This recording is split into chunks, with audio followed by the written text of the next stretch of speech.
noite, esse é mais uma Rodada Verde. O tema de hoje é feminicídio. Eu tô aqui com meu amigo Tico. Boa noite. Para dar uma equilibrada, porque hoje temos muitas mulheres convidadas que vão debater esse assunto. E sabe, Tico, a gente tem visto no mundo 44% tem aumentado dos casos de feminicídio. O que você acha disso? É um índice preocupante, né? A gente vê ao mesmo tempo a mulher tomando cada vez mais o espaço dela de direito e também a gente vê os homens nessa batalha, né? Como essa coisa acontece. Então é triste, é um dado muito triste. E eu quero pedir a vocês, olha, nesse momento, para vocês compartilharem nossa transmissão, a gente poder fazer com que mais pessoas possam conseguir assistir conosco agora e depois também vai estar transmitindo a replay disso daqui no nosso YouTube do Rodada Verde. Então eu vou passar agora para a nossa queridíssima Samantha de Cali, que vai dizer quem são as nossas convidadas. Samantha. Boa noite, pessoal, boa noite a todos aqui da plateia, as nossas convidadas, e hoje a coisa tá boa, gente. Nós estamos com o time de primeira, claro que sim, e você também de casa é nosso time de primeira. Tá aqui pra gente falar sobre um assunto muito importante, que é o feminicídio. Vamos falar muito sobre isso hoje. É uma questão que demanda uma ação. O aumento de 167% no feminicídio no município de São Paulo, né? Olha só, segundo as pesquisas, segundo os dados da imprensa divulgados aí. E o debate de hoje, a gente precisa saber por que do aumento, qual a causa, o que você acha, né? O que cada uma das nossas convidadas tem aí para falar. Como a gente pode conter isso? E até quando a gente vai com essa luta e que não termina nunca? Como agir? O que fazer? Pois é, você também de casa pode participar, a nossa plateia também, e eu vou anunciar elas, esse time de primeira, a gente está aqui com ela, a empresária, advogada, militante nas causas raciais e também religiosa, e também contra a violência da mulher, ela, Eliane Dias. A gente também está aqui com a professora Lúcia, que é esposa do Márcio França e também foi presidente do Fundo Social no Estado de São Paulo. Nós estamos também aqui com ela, Gabriela Cardoso, empresária, e a doutora Kátia Boulos, advogada e presidente da Comissão da Mulher da OAB de São Paulo. Olha que time! Então vamos lá, vamos ver essa mulherada falar e também você pode participar. É contigo, minha querida Eliane. Bom, boa noite a todas, boa noite a todos. A gente vai ter uma pauta um pouco quente, triste e, a meu ver, no século XXI, 2019, a gente não tinha mais que falar sobre isso. Mas, enfim, vamos lá debater, falar bastante sobre o assunto e, quem sabe, a gente vai esclarecendo e vai diminuindo essa questão do feminicídio, né? Vamos lá. Eu estou aqui com a Gabriela Cardoso. Pode falar um pouquinho sobre você, Gabriela. Boa noite a todos. Eu estou aqui como mulher, realmente. Tive a oportunidade de conviver com diversos casos de violência contra a mulher, infelizmente. Tive várias amigas e pessoas que compartilharam comigo, se sentiram à vontade de compartilhar comigo suas histórias, até em decorrência do que eu vivi nos últimos anos. Então eu estou aqui para compartilhar um pouquinho disso e poder colaborar. O que eu puder dizer e realmente orientar em relação às ações que a gente pode tomar para tentar diminuir isso é o bem-estar de todas nós. Agora a gente vai ouvir um pouquinho da professora Lúcia França.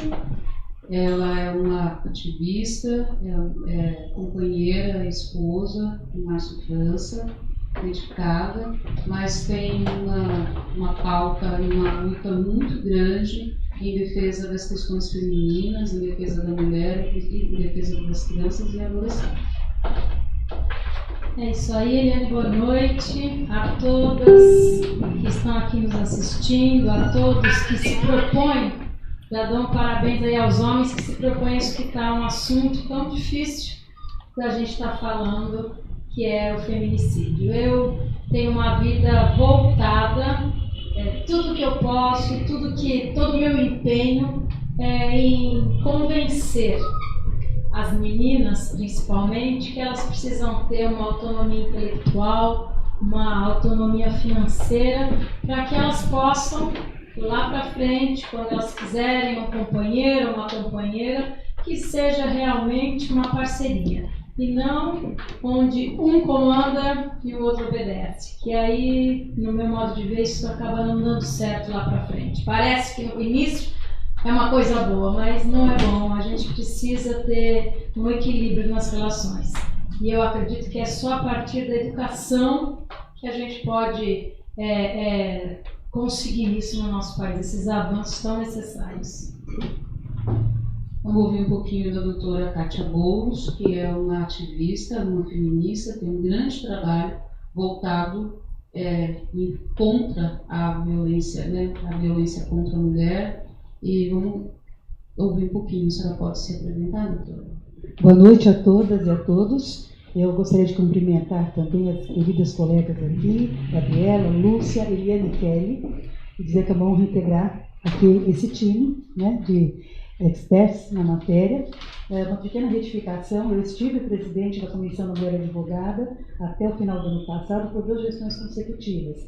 Eu prossigo nessa área, inclusive na docência e também na militância, especialmente sobre esse enfoque, né, interinstitucional entre as instituições. Eu represento 2 delas hoje, a ASAS e a Adifaz, e também procurando trazer a interlocução que a violência contra a mulher mostrou para nós que é necessário trabalhar, e as leis ultimamente também têm demonstrado isso, a mulher, a questão da violência contra a mulher, quando ela é praticada no seio da família. Como a minha área de expertise é família e sucessões, então, enquanto presidente, eu senti essa necessidade de trazer a aproximação das 2 áreas.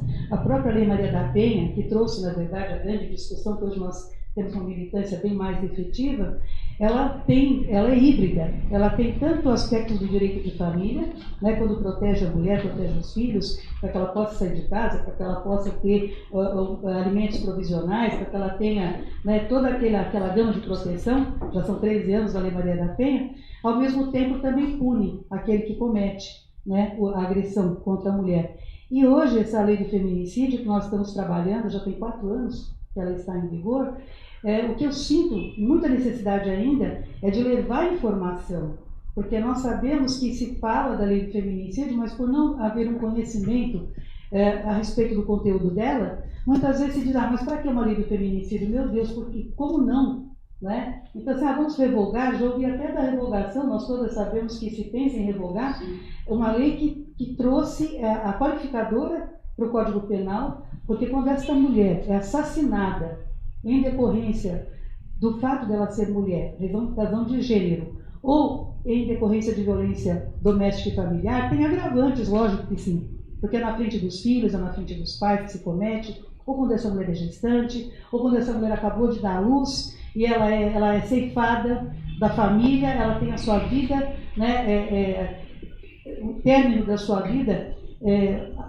feito por um crime de ódio, que eu costumo dizer que é crime de ódio, porque a gente percebe da forma como o feminicídio é cometido, é sempre ou porque não quis continuar o relacionamento, ou porque não quis se submeter, vamos falar, né, o verbo é esse, né, se submeter aos caprichos, aos desmandos. Então eu vejo como muito importante esse nosso diálogo hoje, e procurar trazer luzes aqui, todas nós juntos, e todas juntas e juntos, aprofundar, dar conhecimento ao que diz essa lei, o que é o feminicídio, porque há uma punição mais severa. Enfim, acho muito importante o que está acontecendo aqui hoje, e agradeço a oportunidade de participar. Muito obrigada.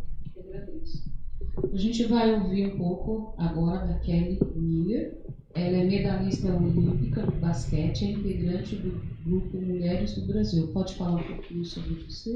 Boa noite. Quero primeiramente agradecer o convite de estar aqui participando desse debate com vocês, mulheres guerreiras, mulheres virtuosas que têm vencido tanto e têm criado aí opiniões positivas a respeito das mulheres. Eu joguei 4 Olimpíadas, vários Pan-Americanos, viajei o mundo inteiro, representei clubes em 9 diferentes países e faço parte dos Atletas pelo Brasil também, que é um grupo de 60 atletas que trabalha com a melhoria das leis esportivas. Eu iniciei essa militância pelo esporte há 15 anos e, consequentemente, eu entrei no Comitê de Esportes do Grupo Mulheres do Brasil, em busca de igualdade para as mulheres, igualdade de salário, igualdade no esporte. Eu particularmente já vivenciei muita violência verbal no esporte, que normalmente é um treinador, né? É um diretor, e a mulher, ela infelizmente a mulher brasileira ainda não entendeu a sua força, né? E a força da união de um grupo coletivo na sua própria autodefesa. Então eu já vivenciei muitas agressões verbais, isso é bem difícil. E trabalho também em busca tem um projeto novo agora em busca de profissionalizar, né, as atletas, porque aqui mesmo em São Paulo tem cerca de 4 ou 5 trabalhos, projetos de alto rendimento de atletas que, quando as meninas chegam aos 16, 18 anos, elas não conseguem se profissionalizar porque não tem equipe. Então eu busco estou aí num projeto novo para fazer esse projeto para conseguir profissionalizar essas crianças, essas meninas, né? Eu sou fruto de um trabalho de base excelente no esporte no Brasil. Joguei pelo mundo inteiro durante 17 anos porque eu tinha uma base excepcional, tanto física quanto técnica, educacional, de disciplina no Brasil. Então isso me levou ao mundo. Então eu quero realmente ajudar essas meninas, né, trazer uma igualdade aí de atendimento também e ajudá-las a se profissionalizar. Muito obrigada, muito importante. Eu gostaria, doutora Lúcia França, que a senhora falasse um pouquinho sobre como a gente pode lutar, qual seria a sugestão. É claro que a gente não tem aí um caminho certo. Se a gente soubesse qual é o caminho certo, a gente cessaria a violência contra a mulher. Hoje é um grande desafio a gente diminuir a violência. Só este ano, a gente teve um aumento de mais de 160% de feminicídio. Então, eu gostaria, professora, que a senhora falasse assim, o que a senhora imagina, o que pode ser. Eu, particularmente, eu acho que essa violência contra a mulher, ela tem aumentado devido ao nosso empoderamento. Existem muitas mulheres hoje que conseguiram ir para a faculdade, conseguiram ganhar dinheiro, mesmo que seja um dinheiro assim, conseguiu dinheiro para comprar um botijão de gás. E aí o companheiro fala assim, não, como assim você está ganhando mais dinheiro do que eu, consegue comprar um botijão de gás? Como assim eu vou fazer, você não vai mais se submeter porque você está se tornando independente financeiramente?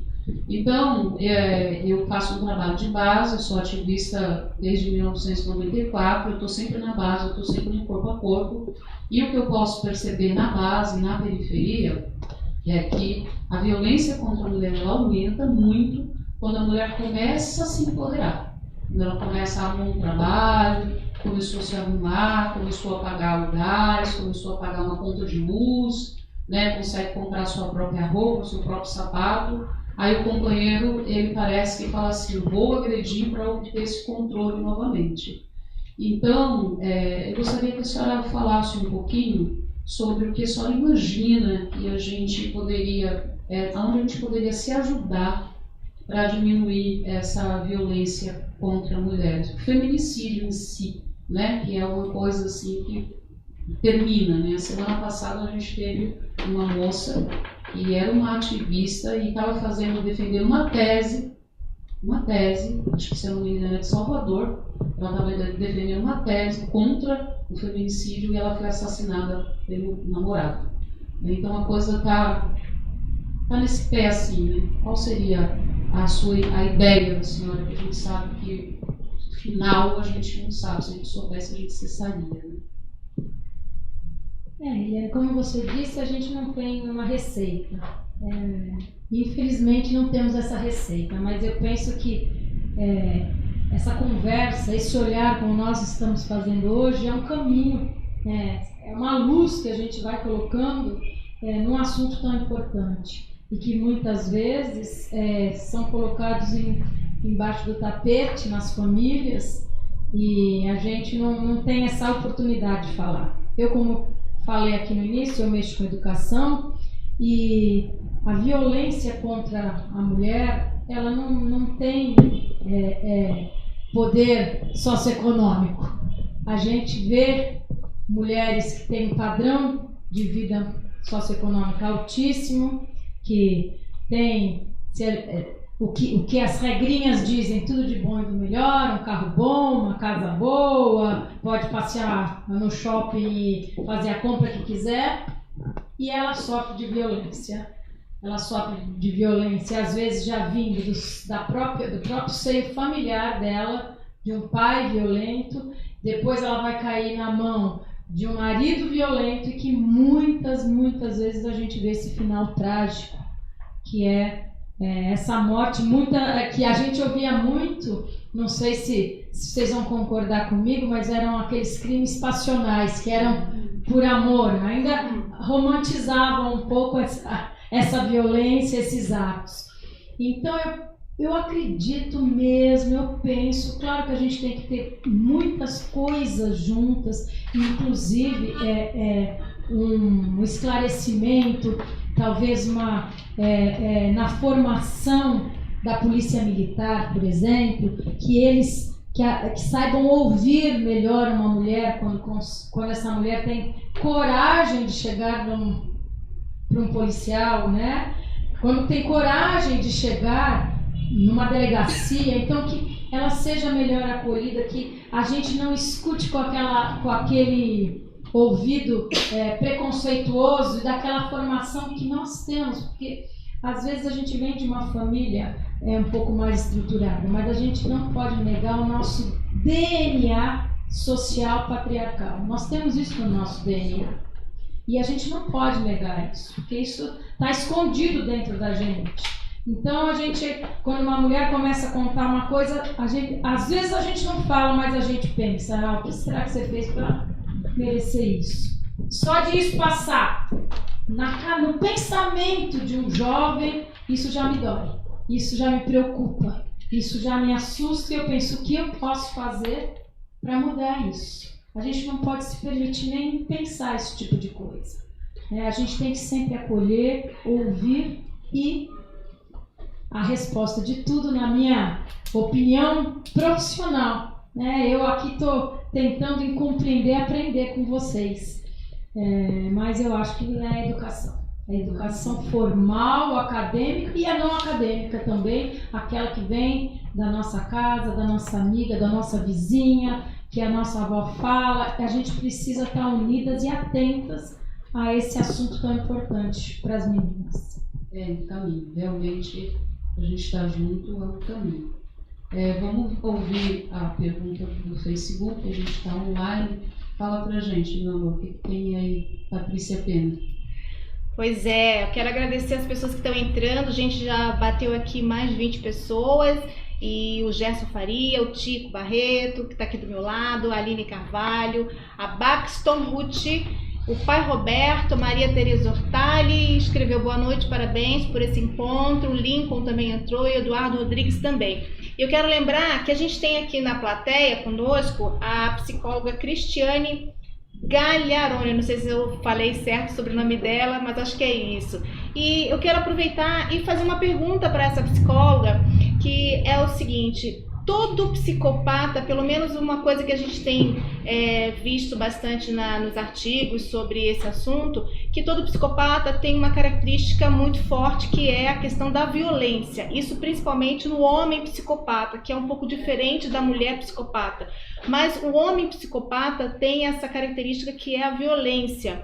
E aí eu queria perguntar o seguinte, doutora: se todo homem que agride a mulher é um psicopata ou pode ter um agressor não psicopata? A senhora pode responder para a gente, por favor? Não necessariamente. O homem agressivo não quer dizer que ele seja um psicopata. O psicopata, às vezes, não tem agressividade. Ele acaba agindo de forma... Ajustar um pouquinho a câmera. Só ajustar um pouquinho De forma a câmera. pela sedução, pelo encantamento, pela diplomacia, porque ele tenta ele tenta manipular as vítimas para que essa vítima fique ligado diretamente com ele. Então, no início, ele vai, de uma certa forma, estar fazendo com que essa vítima fique enamorada por ele. E assim as coisas vão acontecendo, a relação vai se desenvolvendo e ele vai simplesmente desfazendo das pessoas que fazem parte do seu entorno, para que ele fique somente com a vítima, para que as outras pessoas da família, do trabalho não façam mais parte, porque ele não tem condições de lidar com tantas pessoas ao mesmo tempo. Muito bom. Eliane, é contigo. Gabriela, queria que você falasse um pouquinho sobre o quanto é importante falar sobre o assunto, o quanto é importante compartilhar as experiências. Se você acha que é empoderador, se dá uma base, se dá uma força, saber que não está sozinha, que existem pessoas que estão passando pela mesma situação, às vezes é pior, se isso é uma coisa boa ou se isso é uma coisa que causa, que é pior, né? Falar é pior, guardar para si talvez. O que você acha? Você acha que a gente tem que falar sobre o assunto, tem que compartilhar ou tem que segurar isso tudo sozinha e achar que isso só acontece com você? Então, até pegando o gancho da doutora, que acabou de nos orientar aí, realmente, eu acredito assim, que o isolamento ele vai te deixar muito mais vulnerável.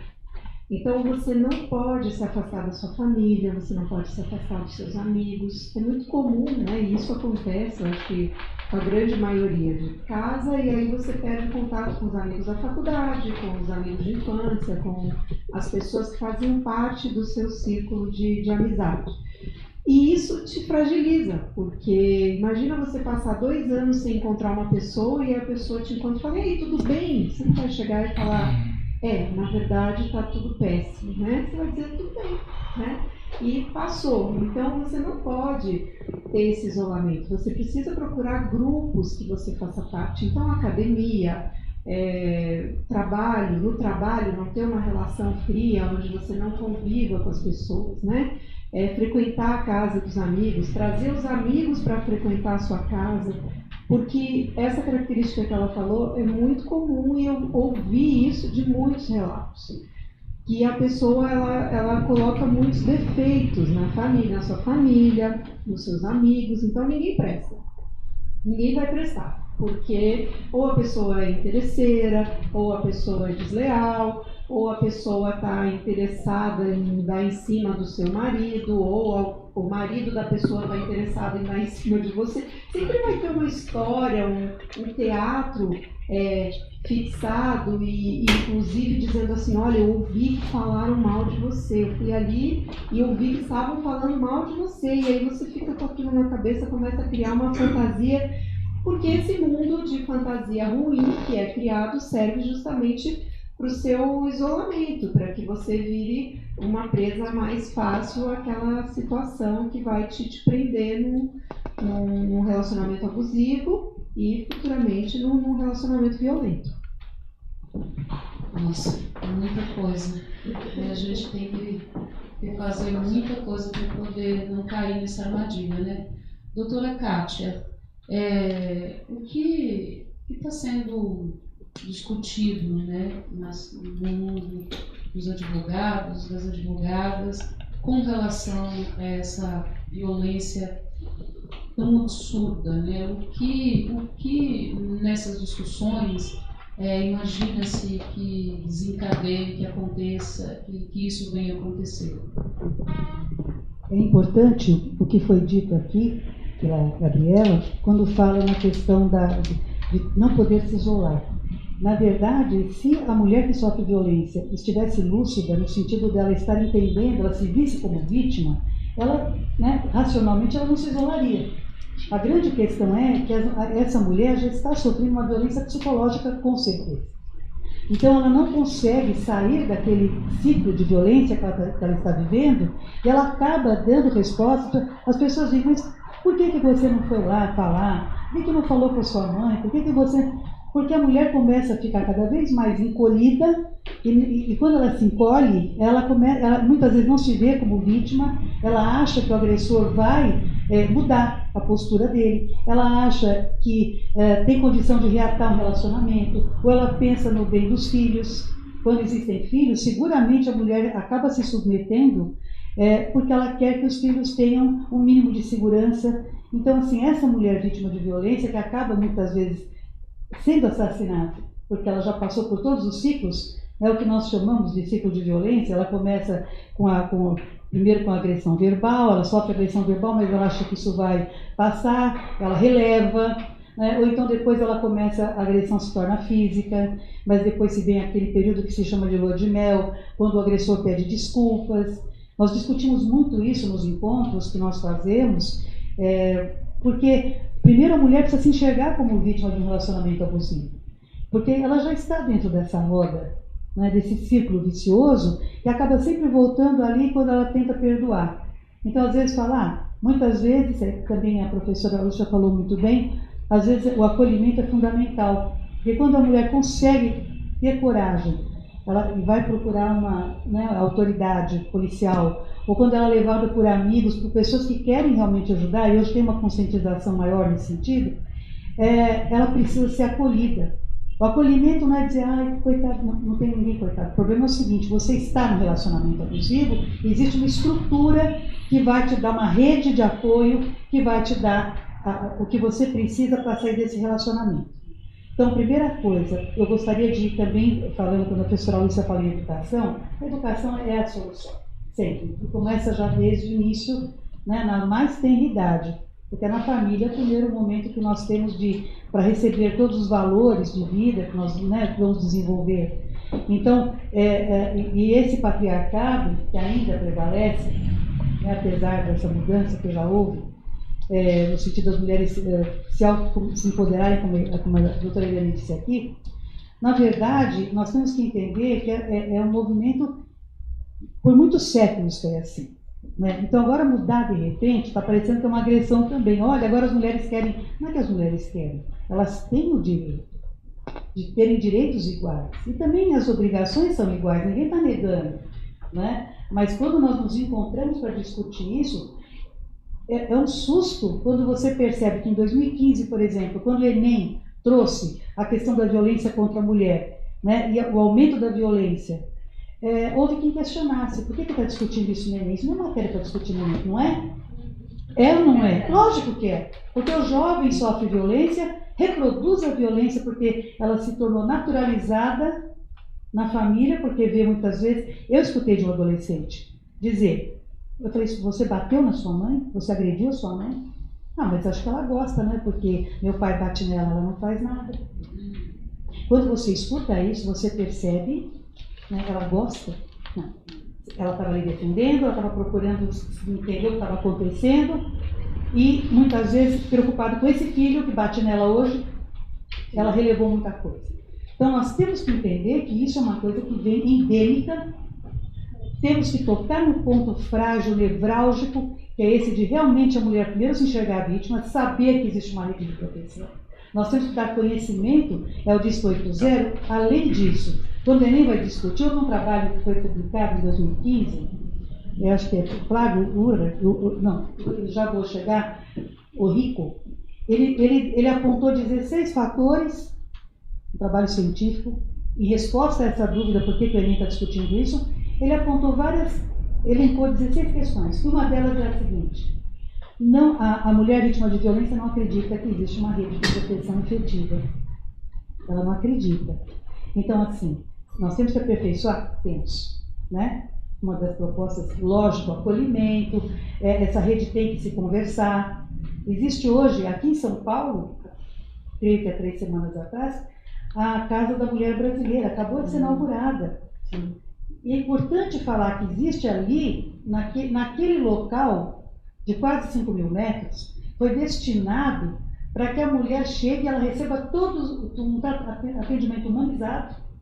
Ela precisa chegar até lá. Ali ela vai ter a delegacia da mulher, ela vai ter atendimento psicológico, ela vai ter atendimento social, então vem o CRAS, vem tudo. Ela vai ter a possibilidade de, se necessário também, o juizado da violência doméstica vai estar lá. Então, esta mulher, como foi bem dito aqui, não escolhe o nível socioeconômico que ela está. Embora os recortes que a gente faz mostrem, porque quando a mulher sofre por a razão da discriminação étnica, tem. A mulher sofre mais quando ela, por exemplo, a violência aumenta, dobra, quase triplica, quando ela é pobre e quando ela é rica. A gente sabe disso. Então, lidar com o número, vamos parar. Nós temos que lidar com seres humanos. Esse ser humano, mulher, que sofre violência. Então, sem querer me alongar, vamos falar de projetos bons, porque, por exemplo, existe um projeto que agora é lei de São Paulo, que chama-se Tempo de Despertar, da promotora de justiça Gabriela Mansur. Ela fez com quem eu trabalho na interlocução com as instituições, e o que acontece é o seguinte, lá em Taboão da Serra, quando ela foi promotora, ela desenvolveu um trabalho, esse Tempo de Despertar, para que os homens agressores, que já têm medidas protetivas, não voltem a agredir. Então, já tem medida protetiva, ele é encaminhado para esse trabalho, e nesse trabalho ele vai saber tudo o que aconteceu, o que ele fez, as consequências do que ele fez, a repercussão que tem no entorno para ele, especialmente para essa mulher que ainda é vítima e para a família. Ela reduziu de 65% a reincidência para 2%. Então, a conscientização do homem agressor, especialmente, também é importante. A gente tem que trabalhar. E olha, acreditem, houve quem dissesse, mas agora vocês estão trabalhando também em benefício do homem?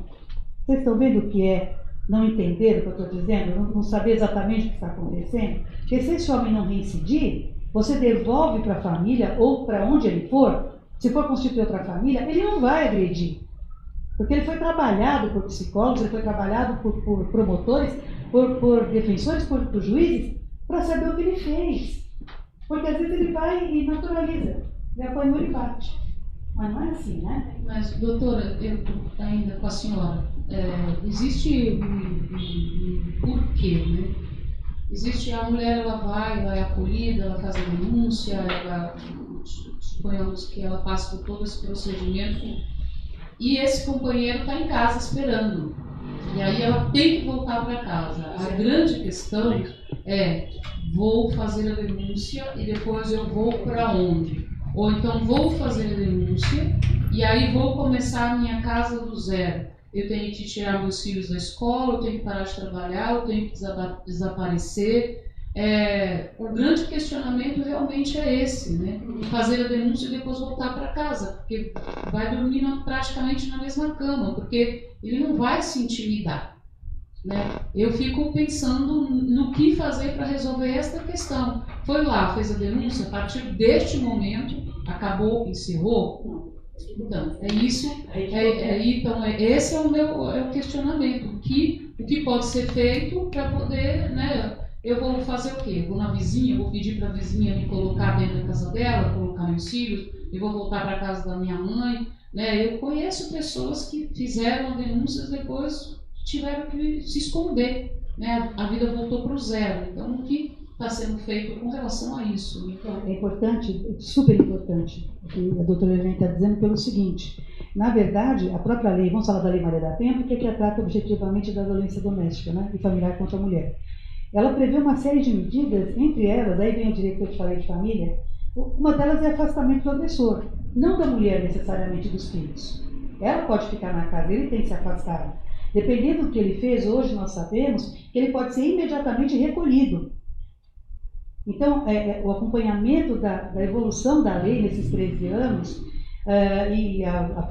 nesse meio tempo nós temos o feminicídio já com 4 anos, está em vigor, eu acho que é importante dizer que existem medidas, então, por exemplo, alimentos provisionais que o juiz pode fixar. Hoje nós sabemos que até da própria delegacia, onde não houver, né, o aparato de DDM, por exemplo, né, mas a própria delegacia lá já pode pedir a medida, não só levar ao juízo, né? Então, assim, algumas alterações importantes aconteceram e a mulher precisa saber disso. Eu digo mais a mulher, porque há quem diga, só querem proteger a mulher. Não, porque nós queremos proteger quem sofre violência e a mulher é vítima de violência. Fato. Esse é um fato. Então, se nós pensarmos no que fazer, pode ser afastado o agressor, às vezes ele porta a arma, ele vai ter essa arma recolhida, sob a denúncia de que existe arma. Os filhos podem, o ideal seria que tivesse um abrigo, não temos abrigo no número suficiente, nós sabemos disso. É o caso para a vizinha. Então, não é por aí. Nós temos que aperfeiçoar o sistema. Nós não tínhamos DDMs, vamos falar em São Paulo, né? Se a proposta é ter a cada 100 mil habitantes uma DDM, imagine que São Paulo, até pouco tempo atrás, tinha uma DDM 24 horas só. E que horas que acontece isso? Acontece no final de semana, agressão, né? Em decorrência de bebida, em decorrência de droga, em decorrência... A gente sabe o perfil. Agora, uma DDM 24 horas acontece à noite. Você vai lá e não está fechado. Então pode ir em qualquer delegacia. Aí vem a questão do acolhimento também. Então, assim, hoje nós temos 10 DDMs aqui e a proposta é chegar a mais. Ainda é pouco? É pouco. Mas já é um número 10 vezes maior do que nós tínhamos há 3 anos atrás, 2 anos atrás. Né? Então, assim, o que fazer dessa mulher? Ela precisa realmente, primeiro, se enxergar como vítima. Isso eu acho que a família pode ajudar. Porque muitas vezes a família vê e faz de conta que não vê, não é verdade? Vizinho faz que vê e não vê. Vocês lembram daquele caso da mulher que por 4 horas ela foi ser viciada dentro do apartamento dela? Vocês recordam desse caso? 4 horas, será que dentro de um condomínio, será que ninguém ouviu essa mulher pedir socorro? 4 horas. Só que ninguém se manifestou, nem quem estava na zeladoria, nem quem vizinho, nem família, nem teve a capacidade de ligar. E as pessoas acham que estão se metendo na vida, não estão se metendo. Mas está na Constituição Federal se não tiver no bom senso. O Estado, a família e a sociedade têm que agir em conjunto. Não é só políticas públicas, tem que ser efetiva. A sociedade tem que perceber que precisa ajudar essa mulher também. E aí você exigir das políticas públicas, das leis, que elas sejam efetivas. Então é todo um conjunto que tem que ser mudado. Eu acho que é uma mudança cultural, é uma mudança de questão do acolhimento fundamental, porque a mulher muitas vezes vai lá para o hospital de excelência, de referência, ela acabou de ser estuprada. Ela vai ficar lá esperando, ela vai muitas vezes 30, 40 quilômetros, numa viatura que muitas vezes não entende exatamente o que aconteceu com ela. Ela fica ali encolhida, envergonhada, humilhada, e o que ela faz? Na primeira oportunidade ela vai embora. Patrícia, tem alguma pergunta aí, querida? Vamos dar uma olhada aqui, tem mais pessoas entrando, Flávio Gomes, e tem uma pergunta ali que é o Nuno Galo, né? Dando parabéns mulheres pela pauta. Não podemos deixar de discutir essa questão que está cada vez mais em evidência, infelizmente. Sou marido, sou filho de uma senhora de 82 anos, pai de 2 filhas e avó de neta e um neto. É muito difícil imaginar e aceitar que essa covardia dos homens continua acontecendo. Na pessoa da amiga Patrícia, minha solidariedade e meus cumprimentos à bancada das mulheres. Obrigada, Nuno. Um abraço para você. A Lilian Israel também escreveu aqui, dando boa noite, disse que recentemente, ela disse assim, tive acesso a um vídeo da Thaís Azevedo no qual ela coloca em xeque os números de feminicídios no Brasil e diz que há mais morte de homens por violência doméstica do que a de mulheres. E nele, ela questiona para quem serve a manipulação de dados. Gostaria de saber de vocês se conhecem essa mulher e se sabem se há algum indício para que ela jogue dúvidas na sociedade. E eu quero aproveitar e já deixar uma pergunta no ar. Antes de passar para o nosso professor Oswaldo, que vai fazer também uma pergunta, eu quero também fazer um questionamento para a professora Lúcia, para contar um pouco nesse ambiente político, sendo esposa do Márcio França, que foi nosso governador de São Paulo, do estado de São Paulo, como a senhora enfrentou questões de machismo dentro do ambiente político, porque mulheres, normalmente de homens assim que têm uma posição muito grande na sociedade, no meio político, às vezes são muito cobradas também, né? Então gostaria também de ouvir um pouco da professora Lúcia sobre esse aspecto, mas agora eu vou passar para o nosso querido professor Oswaldo, que vai fazer uma pergunta, e na sequência passo para a nossa querida Eliane Dias, para vocês poderem responder também sobre essa questão desses números que foram abordados pela Thaís Azevedo, sobre as questões de feminicídio, de homens morrerem mais que mulheres. Foi um vídeo que rolou muito na internet sobre isso. Professor, contigo. Professora Lúcia, e aí o quinteto fantástico que está aí, realmente dando uma força especial a esta discussão. A pergunta é a seguinte, professora. Há mais de 15 anos, sempre focado aos idosos.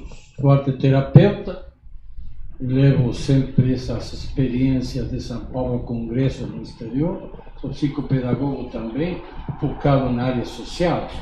Mas a preocupação maior nos últimos 10 anos, que ha crescido muito o número de refugiados imigrantes no Brasil. E o país está despreparado para esse fluxo tão grande. Vemos o que acontece na cidade de São Paulo, como em outras partes do Brasil.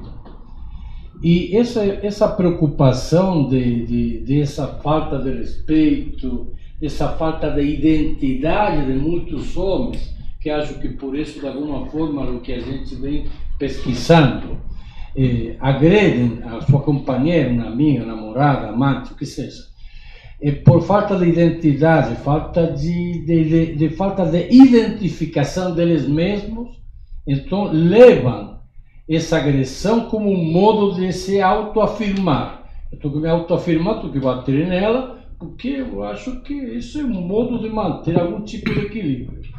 Mas a pergunta concreta: refugiados e imigrantes que estão vindo em massa, agora da Venezuela, vem da China, de Coreia, da América Latina toda, se existe algum tipo ou há alguma proposta de algum tipo de política pública para inseri-los e que eles não caiam nessa malha incerta social em função a esse problema da agressão às mulheres.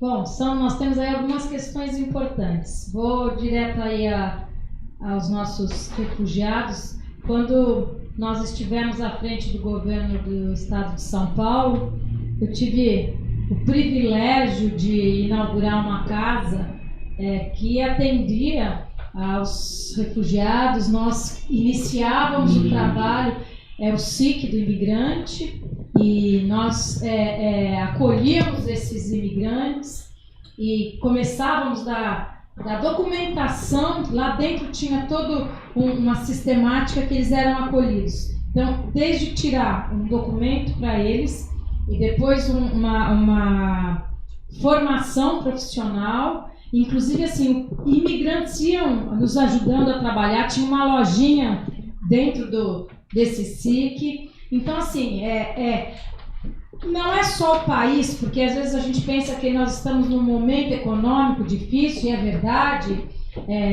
A gente percebe as dificuldades econômicas, não só do nosso país, mas que o mundo vem passando, a globalização está trazendo isso para a gente, mas existe também um fator importante que eu enxerguei durante a minha trajetória curta de 9 meses à frente do Fundo Social, mas assim, um impedimento emocional das pessoas, um despreparo das pessoas de maneira geral, eu estou generalizando, é claro, para acolher esse refugiado. Então, que ninguém Não é verdade quem acredita ou quem fala que ele vem para se aproveitar, para roubar o nosso trabalho, para roubar a nossa... Ninguém sai do seu país, ninguém deixa suas raízes, suas histórias com as suas famílias por nada. Atrás de todo refugiado tem uma história muito triste, tem uma história de violência, tem uma história de fome.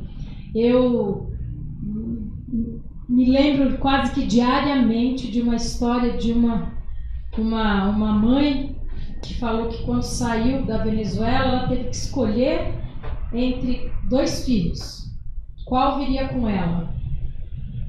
E ela deixou lá para trás, sozinho, um menino de 14 anos e trouxe com ela um de 10 que tinha síndrome de Down, porque ela achou que teria menos possibilidade de sobreviver sozinho. Não é possível que algum ser humano possa achar que isso não é, a pessoa não foi movida por um desespero para vir procurar o nosso país. As fronteiras são geográficas, não são humanas, então eu sou totalmente, estendo a minha mão e os meus pensamentos e o meu trabalho em prol dessa unidade, né, dos seres humanos. Eu sou, por exemplo, neta de libanês. Meu avô veio, minha bisavó veio grávida do meu avô, e por que não enxergar isso como um refúgio? A gente conta as nossas histórias dos antepassados com um orgulho tremendo, que vieram do nada e conseguiram e fizeram, e porque foram eles que construíram o nosso país. E por que não, esse momento também, a gente não acolher essas pessoas que vêm? É difícil? Nós não estamos preparados? Talvez não, mas está na hora da gente parar com o discurso e começar a pôr a mão na massa e estar preparado para receber. Então, esse é um ponto muito importante que eu acho. Posso responder rapidamente as outras perguntas? Perguntaram como é viver ao lado de um político que tem algum destaque. Não é fácil, não foi fácil, mas quando você consegue se posicionar, quando você consegue ter aquela famosa que eu luto tanto, a autonomia intelectual, é muito importante a gente poder discutir ideias, a gente ter as nossas ideias. Isso não quer dizer que são melhores ou piores, mas quando a gente consegue discutir ideias, eu acho isso muito importante. Então, não é fácil, eu não sou uma mulher que fui formada para ser só a esposa. Eu acho que ser só a esposa, eu respeito absolutamente quem quer ser só a esposa, mas não é o meu perfil, então foi difícil, é difícil, às vezes as pessoas esperam uma postura um pouquinho mais doce, mais menininha, mais mocinha, mas não é o meu perfil, mas eu posso garantir que para mim, na minha vida, vale muito a pena, funcionou. Posso perguntar para a Kelly? Kelly, a minha curiosidade, enquanto no seu período de esporte, de atleta, como vocês, atletas, lidavam com a questão da violência, né? Com assédio, se havia assédio, né, no esporte, e como vocês lidavam com uma companheira chegava falando que sofreu algum tipo de violência, né?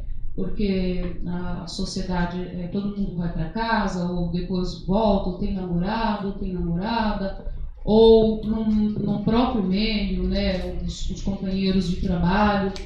E meu questionamento é esse, sabe? Como vocês se viravam, qual era a temática, como vocês se acolhiam quando alguém vinha falando que tinha sofrido algum tipo de assédio? Olha, infelizmente, desde o início, né, essa mentalidade veio mudando. Mas desde o início eu fui muito orientada a não entrar em assuntos polêmicos. Porque nós, atletas, temos os patrocinadores, né? Então, era sempre evitado eu estar aqui falando de um assunto polêmico, porque eu, pessoalmente, acredito que não tenho que provar mais nada para ninguém, eu já formei a minha carreira, se amanhã depois eu perco um trabalho, já não vai fazer diferença.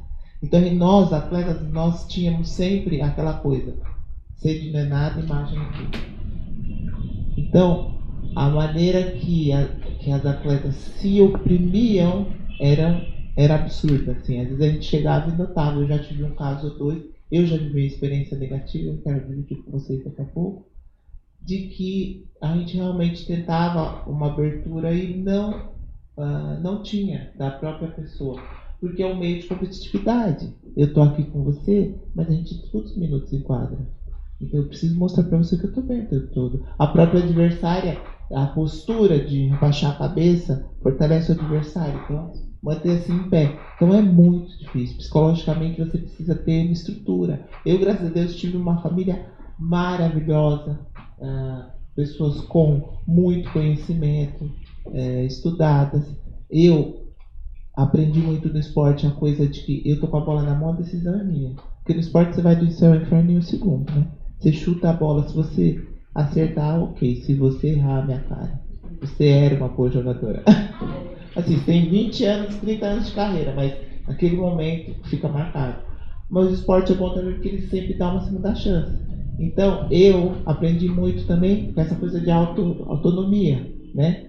De empoderamento, muito, tanto com a minha família quanto com o esporte, dessa confiança. Que se eu não tiver a confiança de que eu vou colocar aquela bola, se eu não fizer meus treinos extras, isso não vai me levar à frente, né? Se não for assim. E minha experiência negativa pessoal, eu não posso nem falar o nome da pessoa, porque a pessoa ela é conhecida, ela conseguiu chegar à mídia através do meu nome, dizendo eu sou ex-namorado da Kelly Santos do basquete, participou de programas e tudo, reality shows, e inclusive eu recebi um recado depois, né, porque essa rede veio me buscar e pediu uma entrevista, eu neguei, falei, não, eu não quero, porque eu não quero falar. Sobre o assunto eu não quero. Nossa, mas você negou uma entrevista pra tal TV? Eu falei, não quero falar, eu não vou falar. E aí eu recebi um recado até, nossa, ela quis me queimar, né, com tal edição. Eu falei, não quero queimar ninguém, eu só não quero falar. Não quero dar entrevista. Mas aconteceu uma situação era um namoro recente, não foi tão grave porque eu cortei da raiz, né? Porque eu tive uma educação, né, graças a Deus, de berço, de autoconfiança e de autodefesa. E numa situação de que a gente estava conversando, falei algo que ele não gostou, ele levantou e jogou uma almofada em mim, mas com muita força.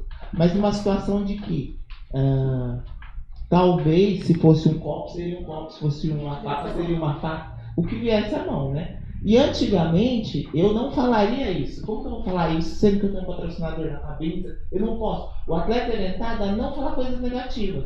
E você, a competitividade te leva a se o tempo todo, assim, colher. Você acha que não, você acha que você está se impondo, mas na verdade você está diminuindo a força do grupo e se diminuindo, entendeu? Você está se autopunindo, você está se autopunindo todo o grupo, porque tudo reflete, tudo é harmonioso, né? No esporte você precisa ter uma harmonia, né? Não é só na escola de samba, né, que tem a harmonia nota 10. Se nota, as pessoas que entendem de esporte chegam lá, ela pode ser de outro esporte, mas ela chega ali e entende a harmonia do grupo. Olha, esse grupo está desarmonizado. Alguma coisa está errada. E reflete, uma sente a outra. Então, no dia seguinte, eu fui embora para casa, era só um namoro de poucos meses, mas já estava tóxico, né? Porque para chegar nesse nível, eu acordei, eu já tinha outros sentimentos sobre a pessoa. Então eu consegui ter essa força. De ter outros sentimentos, de falar que eu tinha uma família maravilhosa, que eu não dependia das pessoas financeiramente, que eu não tinha filhos, eu não era casada, era só um namoro, eu era muito jovem, eu não era casada. Então tudo isso me deu uma força. De berço, uma orientação de uma mãe maravilhosa, um exemplo de um casal maravilhoso que eram os meus pais, né? Então isso eu consegui me reerguer e tocar o barco. Eu falei, não, aqui eu não vou ficar. Mas era exatamente o que a doutora falou. A pessoa, nada estava bom e a pessoa se vitimizava o tempo todo. Não chegava a ser um psicopata, tá? Era um sociopata. Porque a pessoa conseguia viver em sociedade e conseguir impressionar as pessoas. Então foi uma experiência de poucos meses, super negativa, que hoje eu tenho, né, pela primeira vez que estou desabafando, nem minha mãe sabe disso, porque eu não sei o que minha mãe faria Então eu preferi não contar para ela, mas eu acredito que tem que ser contado, tem que ser falado para as pessoas, para elas entenderem que eu sou uma atleta e também passei por isso. E eu lembro que eu entrei em contato com a mãe dele, sabe o que ela me falou? Ela virou para mim e falou assim: filha, eu tenho que te falar a verdade. O meu filho, ele quer ser o que ele não é e ele quer ter o que ele não pode. Então ela me deu um colo, ela foi minha melhor amiga naquele momento. Ela foi super mãe, super tudo. E foi através dela que eu tomei a decisão. Eu falei, não, então tem que dar realmente ponto final. Porque se a mãe dele me orientou... Mas não precisou desabafar com o grupo, né? Não precisou de você chegar lá na concentração, ir no hotel e falar com as meninas. E para não... No caso, vocês não falam entre si. Então, as pessoas chegaram a notar uma diferença, né? De que eu estava praticamente me isolando um pouco, essas coisas. Mas eu não conseguia... Não é que você não consegue admitir, você até desabafa algumas coisas, mas eu era muito nova, fazem quase 20 anos. Não existia tantos estudos a respeito disso, né? A mulher negra, infelizmente, ela é aquela coisa de mulata, ela vem de mula, porque é a filha do... As pessoas não sabem disso, ela acha que a palavra que mulata... Não, a mulata vem de mula, que é a filha do barão com a escrava negra, que a escrava negra ela é uma mula e ela tem uma mulata. Então, infelizmente, tinha essa coisa, né, de mulata. Existe muitas negras na parte do esporte e tal, então a gente acabava se encolhendo, a gente não tinha tanta orientação na época, né? Mas eu, graças a Deus, toquei o barco. Nossa, que puxado, né? Muito puxado. Gente, a gente, apesar de ser ativista há muito tempo e todos os dias eu estou aprendendo alguma coisa, toda hora eu estou aprendendo alguma coisa, parece que não vai ter fim essa questão feminina. Vamos ouvir Patrícia Pena? Não, agora é a nossa Cristoilma. Olá, meu nome é Cristoilma, eu sou cantora e cresci assim na periferia da Zona Leste. Quando vocês falam dessa questão da violência, ela é muito presente, apesar de eu ter crescido num berço, né, numa família que tinha muito amor, eu via meu pai lavar louça, as coisas tinham a igualdade. A primeira vez que eu tive a possibilidade de ver essa diferença do gênero, porque menino faz isso, menina faz aquilo, foi na escola, né? E ali a gente via uma violência empregada na cultura, né? Na maneira dos meninos agirem. Estou aqui vendo o relato da Kelly. Eu fui atleta por um tempo e os meninos tinham mania de dizer que a menina era mole, que você não aguenta correr, aí competia com todos os meninos, nunca perdi para nenhum, mas as minhas colegas falavam, você não pode fazer isso, porque ele é um menino, você não pode ganhar dele, né? Tinha essas situações, eram situações bem diversas aí. Então a minha pergunta vai para Eliane Dias, que também está nesse lugar, né, convivência na periferia. O que a gente pode fazer?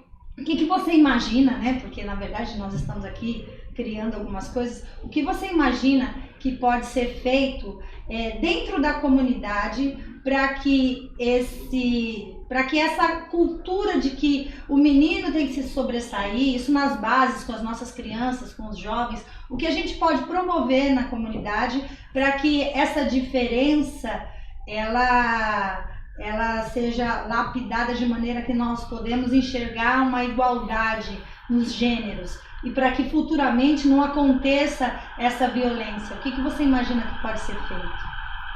Bom, eu sou uma ativista pela questão de gênero e raça, né? Então eu defendo muito as questões femininas e defendo muito as questões dos negros.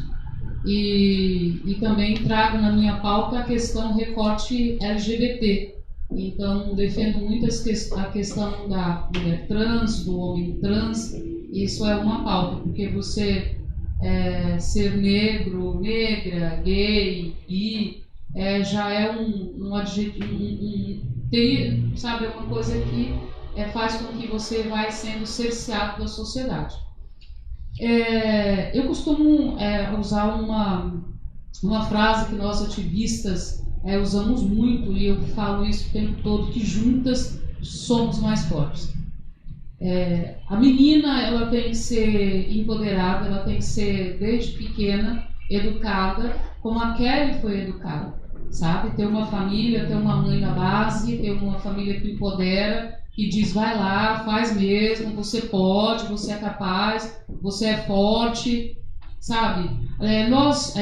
Eu vi uma pergunta falando sobre questão de que os homens morrem. Os homens morrem, sim, morrem muitos homens, sim. A cada 23 minutos um jovem negro é assassinado nesse Brasil, entendeu? Antes desse programa terminar aqui, 2, 3 negros serão assassinados, jovens negros serão assassinados. Entretanto, o feminicídio não mata. Os homens morrem, mas não pelas mãos das mulheres. Aqui a gente está questionando o feminicídio. O homem, feminicídio é quando o homem vai lá e mata a mulher por qualquer motivo. E na grande maioria esse homem que mata essa mulher, ele é um companheiro, sabe? Ele é um companheiro. Ele jurou amor, ele diz que ama, ele diz que adora, mas a partir do momento que a mulher se coloca numa posição, olha, eu posso ir com você do seu lado, ele já vai lá, já faz isso que você falou aí, sabe? Mulher, você não pode ir na frente dele. Depois esse homem morre, esse homem tem um câncer, esse homem bate o carro, perde um braço, perde uma perna, e essa mulher que ficou lá esperando, né, que ele obrigou ela a ficar lá esperando, como faz? E eu falo isso porque moro lá na periferia, e na periferia, todas as vezes, agora, novamente, todas as vezes que eu pego o trânsito, eu vejo uma moto caída, é um que perdeu uma perna, um que perdeu o braço, agora tiraram o DPVAT, se cair, perder a perna, perder o braço, depende do seguro do outro carro, entendeu? E essa mulher vai segurar, né? E quando essa mulher, e isso já trago isso já da minha raça, do meu povo, porque quando nós somos libertadas, né? Quando nós somos libertadas, que as mulheres, os escravos foram todos colocados lá no meio da rua, as mulheres seguraram, né, lá, seguraram firme vendendo acarajé, as quituteiras, né, as baianas são tomadas pela sua história, né, a questão da baiana é um patrimônio pela sua história, porque foi lá, segurou. Nós, mulheres negras, temos essa questão de cuidar, de tratar da família. Então, de não abandonar filho. A gente não abandona filho, não abandona neto, né? É uma coisa nossa, né? Porque todos os escravos, né? Que a escrava ia fazer como? O que ela podia fazer pelo filho, ela ia fazer, ela não ia abandonar. Então, eu acho que as mulheres têm que criar suas filhas para serem liderança, sim. Tem que ser como a professora, tem que ser como a Gabriela que rompeu, tem que ser como a Kelly que foi lá e falou, não, isso eu não quero, né? Tem que ser como a doutora que está aqui no enfrentamento. É isso que vai fazer a gente mudar. Eu costumo dizer que quanto mais o feminismo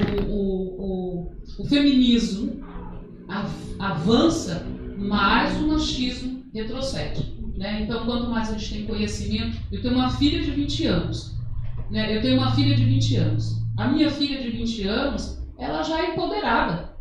Eu falo para minha filha assim, filha... Outro dia eu falei para ela assim, filha, eu quero que você lave essa louça, sabe? Lava essa louça aqui, porque estávamos as duas em casa. Eu quero que você lave essa louça, porque a gente vai sair, e quando eu voltar, eu quero encontrar tudo limpinho, você vai ter sua casa, e você vai cuidar da sua casa. Ela falou, vou ter minha casa sim, em breve.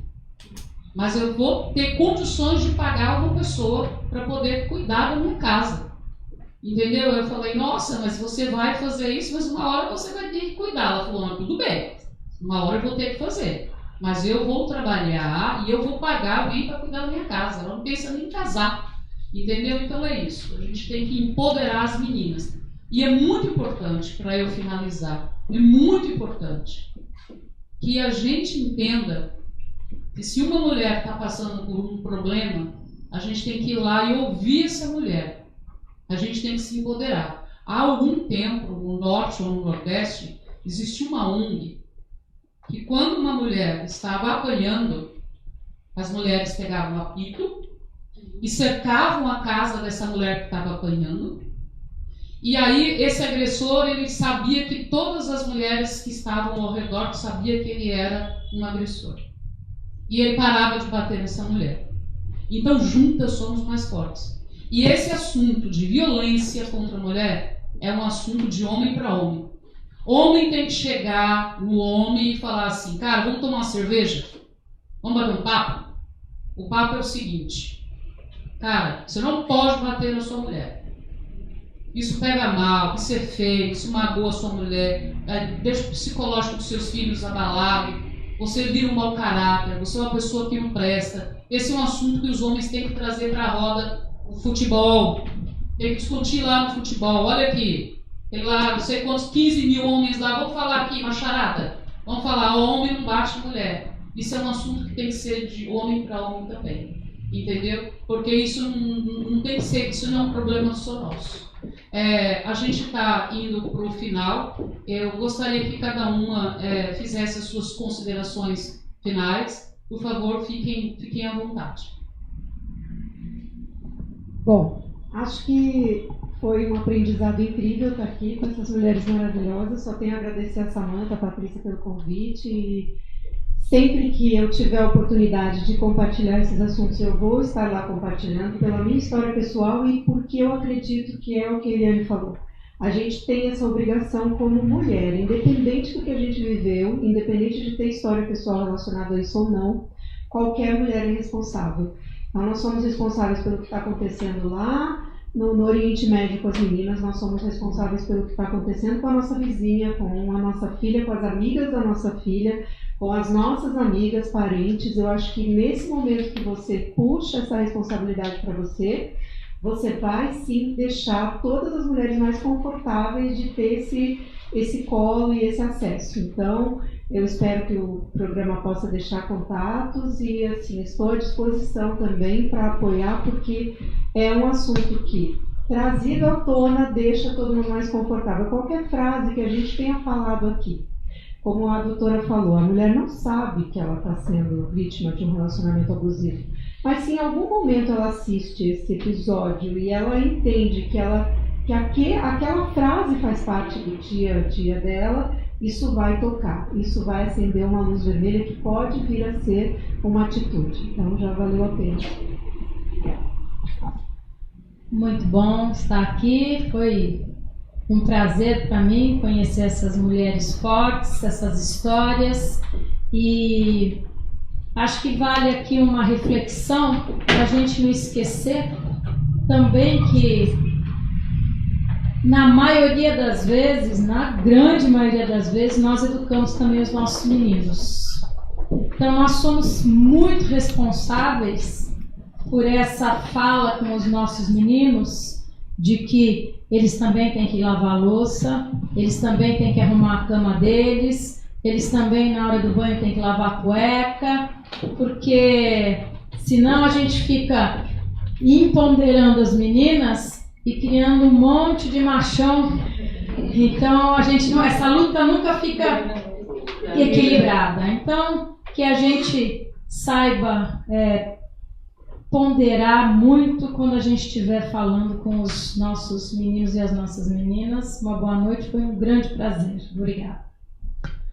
Doutora, antes da consideração da senhora, eu tenho ouvido, gostaria que a senhora falasse um minutinho se é verídico que uma mulher que sofre violência doméstica, ela sofre da síndrome de Estocolmo.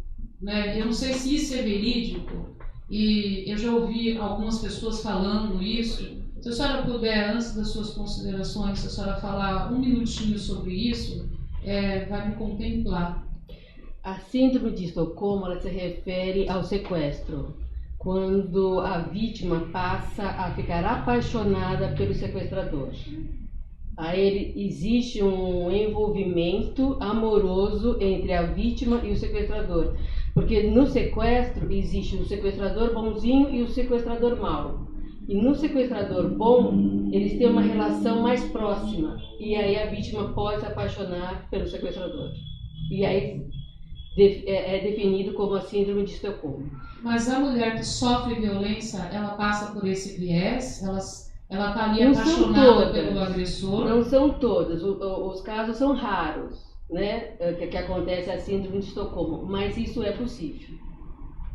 Ok, muito obrigada. A senhora pode ir para as suas considerações. E só fazendo uma comparação, entre sociopata e psicopata não existe diferença. A diferença é só em termos de terminologia. Sociopata é o termo britânico, em inglês, e o outro é o termo americano.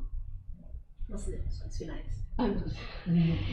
Eu acho que enquanto nós não tivermos a educação em relação ao homem, porque a gente está preservando o empoderamento da mulher, eu acredito que a gente precisa focar um pouco em termos da educação ao homem, saber o que o homem pensa, o que o homem sente, por que ele está agredindo, quais são as causas, quais são as consequências, e isso fazer um questionário, tipo um formulário, para que possa levantar todas essas questões, onde essas questões vão ser verificadas e saber exatamente o porquê dessas atitudes e desses comportamentos de tanta agressão, de tanta violência.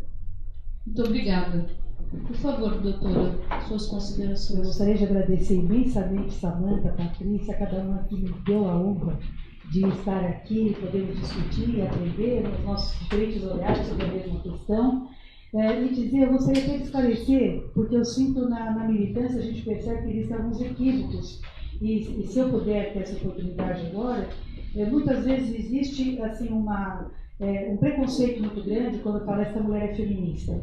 Eu acho importante dizer que feminismo é um movimento tanto de homens quanto de mulheres, logicamente mais de mulheres que sentem essa necessidade, ela luta pela igualdade.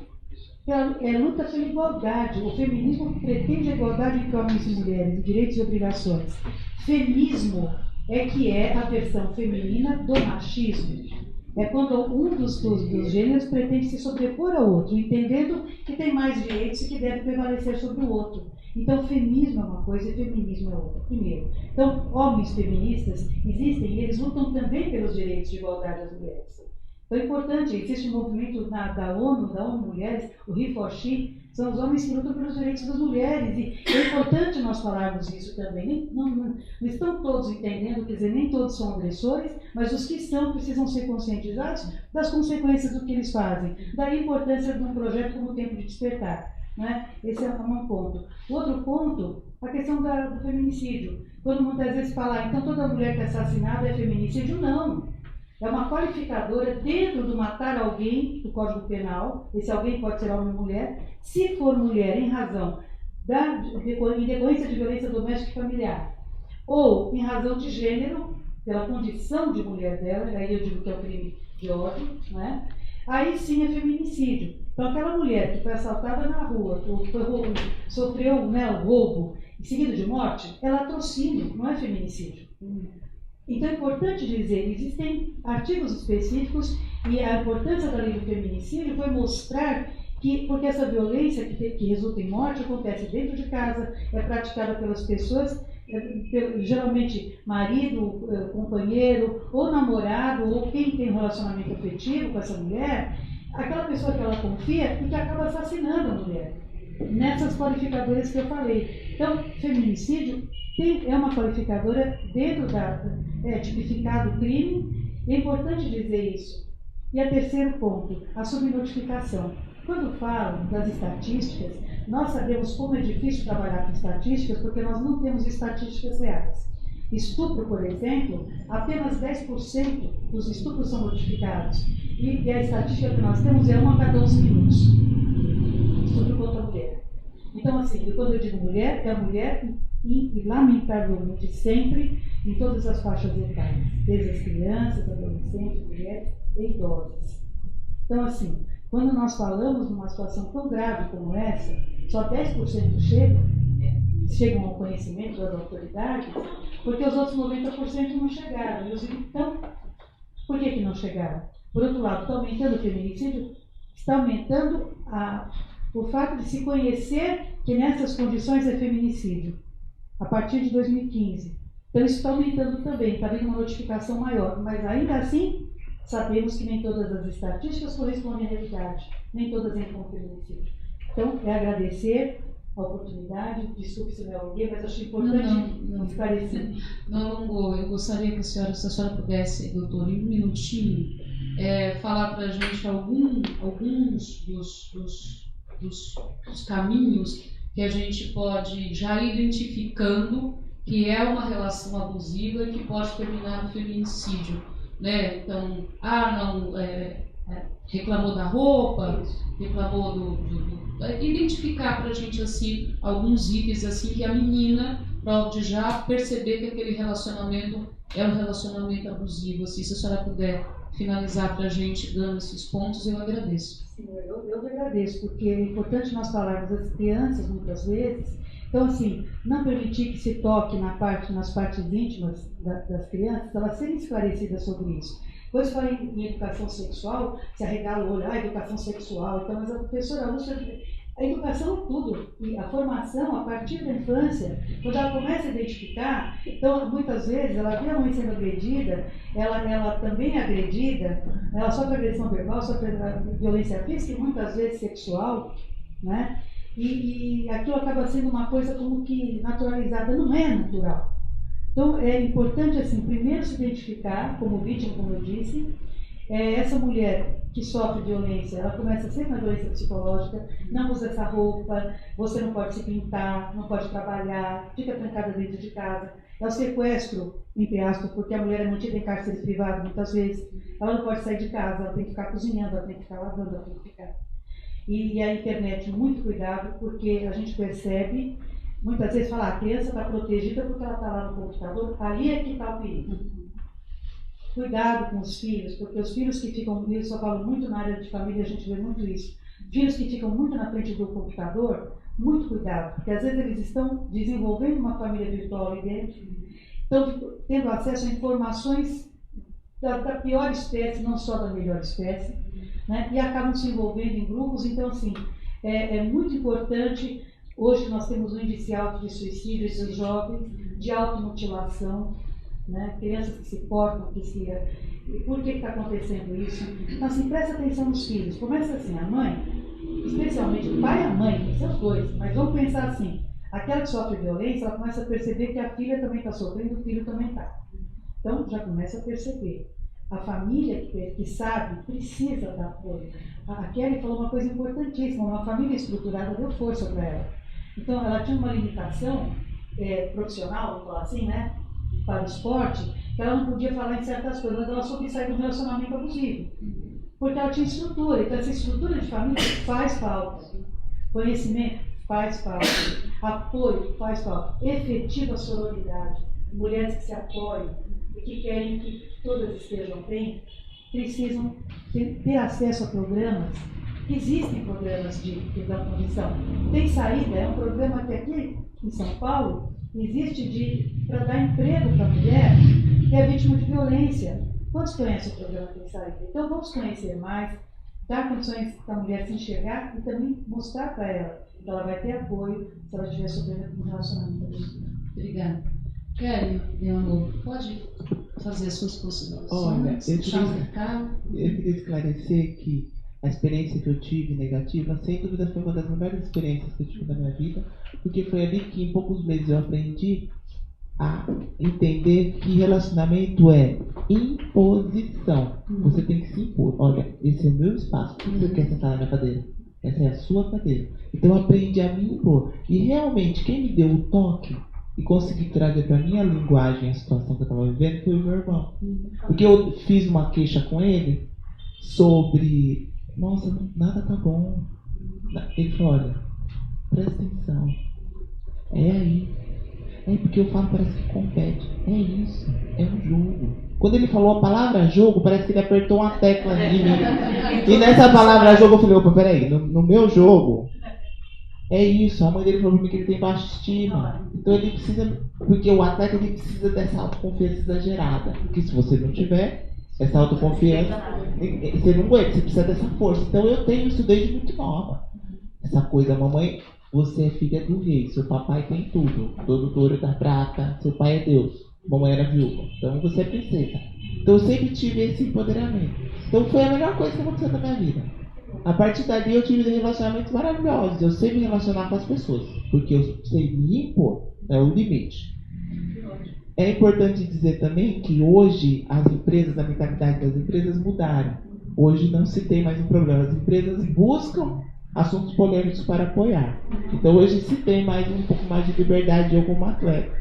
É super importante. A prova disso é que no Grupo Mulheres do Brasil, que é um grupo feminista, que você também participa, que todas estão convidadas, são 35 mil mulheres, é para todas. Então as pessoas que querem participar, entrem em contato comigo. Facebook e Instagram Kelly Santos Muller, que a pessoa vai ser convidada aí para um acolher. Tem homens também que apoiam, tem flyer que a gente distribui. E nesse grupo tem uma campanha o nome da campanha é Eu Meto a Colher Sim, que é super importante essa campanha. E ela é apoiada pela Magazine Luiza, da Luiza Trajano. Então hoje a imagem é outra. Isso eu estava falando de um assunto há 20 anos, eu era muito jovem, tá? Hoje as empresas buscam assuntos polêmicos, elas apoiam, então é super importante. Muito obrigada, Patrícia. Pois é, hoje foi ótimo e eu quero aproveitar e ler as últimas perguntinhas. Na verdade são considerações também, né? A Sandra Gama disse assim: é isso aí, Eliane Dias, juntas somos mais fortes. E também disse assim: Lúcia França, educar nossos meninos e empoderar nossas meninas. E o Augusto, ele também colocou aqui uma questão, mas a Kelly já respondeu isso, Augusto. Então, depois no replay, acho que você vai ter oportunidade de ver. Que ele perguntou, gostaria de fazer uma pergunta para a Kelly sobre o preconceito da mulher no cargo de liderança do esporte. Então, a gente vai agora... vou passar aqui a bola para o meu amigo Tico para fazer as considerações finais dele e a gente encerra. Bom, agradeço a oportunidade, Patrícia, que você me deu de estar à presença dessas mulheres maravilhosas, aprendendo um pouco. Lembrando também da caminhada da minha mãe, Nick Coral, que é uma negra, mãe de santo, psicóloga, que sofreu ao longo da trajetória dela uma série de abusos. E me sinto feliz de participar disso e poder contribuir com a minha presença, com a minha pessoa, reformando a mim mesmo como homem, né? Tirar um pouco dessa toxicidade masculina que a gente vê na estruturação da nossa educação. Então é muito bom ouvir, agradeço infinitamente. Eliane Dias, todas as mulheres da bancada, você, Patrícia Pena. Eu que agradeço a tua presença aqui e aproveitando o teu gancho, eu quero lembrar uma frase que a Eliane Dias disse para o Marcelo Paes, que o homem é burro quando não se desconstrói, não é isso, Eliane? Então eu quero agradecer muito a todas vocês por terem participado conosco aqui, agradecer a todos os internautas que estiveram juntos, toda a plateia, todas as contribuições que a gente teve hoje, mandar um grande abraço para todo mundo, dizer que na próxima semana, no dia 9, a gente tem uma outra rodada verde que vai ser sobre economia. A gente vai falar sobre bolsa de valores, sobre como tirar as pessoas da linha da miséria para aprender o empreendedorismo, como fazer isso, e convido já vocês todos para compartilhar esse vídeo e divulgar ao máximo. Principalmente, se você acha que esse tema do feminicídio de hoje é importante, compartilha, né? Vamos compartilhar. Então é isso, obrigada a todas. Eliane, você quer fazer suas considerações finais? Bom, eu quero agradecer a todo mundo. Eu quero em especial agradecer Patrícia, Samanta, Bebê, Gabriela Cardoso, uma dourada, Lúcia França, né, que incrível, soube do seu projeto aí, que você fez mais de 67 creches, é isso, né? Mais de 67 creches, quando teve a oportunidade. A doutora que está aqui fazendo um trabalho incrível, né, empoderando as mulheres, dando esclarecimento, passando informação sobre onde conseguir ajuda. Kelly, sem palavras, né? Então, uma mulher preta quando se movimenta no universo inteiro. Então, muito obrigada pela sua luta, pela sua força e resistência. E mulherada, e homens, vamos juntos, porque juntos somos mais fortes, tá? Um abraço.